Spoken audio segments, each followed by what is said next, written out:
Let's get straight to the teams for round 14. Tom Rehn joins me as always. And Tom, just the one change for the Crows. Yeah, that's right. Jared Lyons comes in for Matty Crouch, Treaders. This is such an important game for them. They're 6-6, the Crows. They haven't been ahead of the count all season. The co-captain, Patrick Dangerfield, knows they just have to win.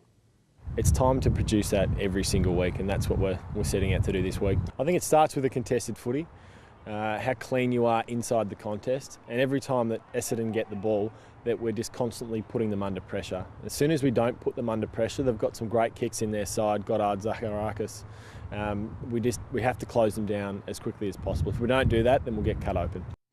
Now, Trent, there's a couple of outs for the Bombers, a couple of big ones too. Chapman and Carlisle out of the side. We know the 34 players that have received those show cause notices have been given an extension until July the 11th to make their response.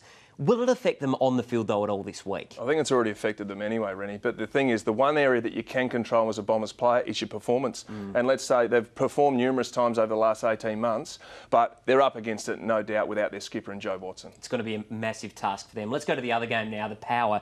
They've got the 3 changes at this stage. Polak comes back, but they lose Hartlett, Cassisi as well, being rested. They just can't get a settled lineup right now. No, I think about 6 weeks ago we talked about Port's best lineup, and then the ankle injury curse happens, and no doubt Polak comes back in. He's been in stellar form, as good a midfielder as anyone has had at Port Adelaide. But the other guys go out rested. It's a no-risk policy, and you think they should get the job done against the Bulldogs. One change for the Doggies. They get Boyd back, but they lose Cooney. We've seen some upsets lately. Are they any chance? Oh, they're every chance, because you remember Adelaide a few weeks ago, they kicked the first 4 goals. They have got leg speed. Their defensive pressure struggles, and you expect Port Adelaide to be better in that area. That's one of your tips this week, Treaders.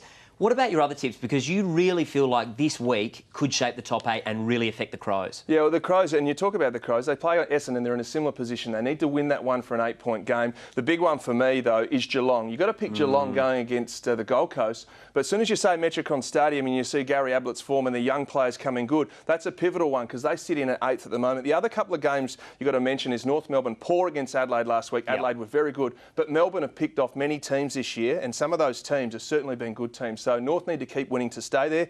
And the other big one is Hawthorn and Collingwood. If Collingwood want to play top 4 football, they need to beat the Hawks, which is going to be a very, very tough ask. That'll be a massive game, Treaders. I hope your tips are a bit better than last week. You only got 4. Thanks for reminding me. Now that's enough Had of to you. do it. Sorry, mate. Thanks, mate.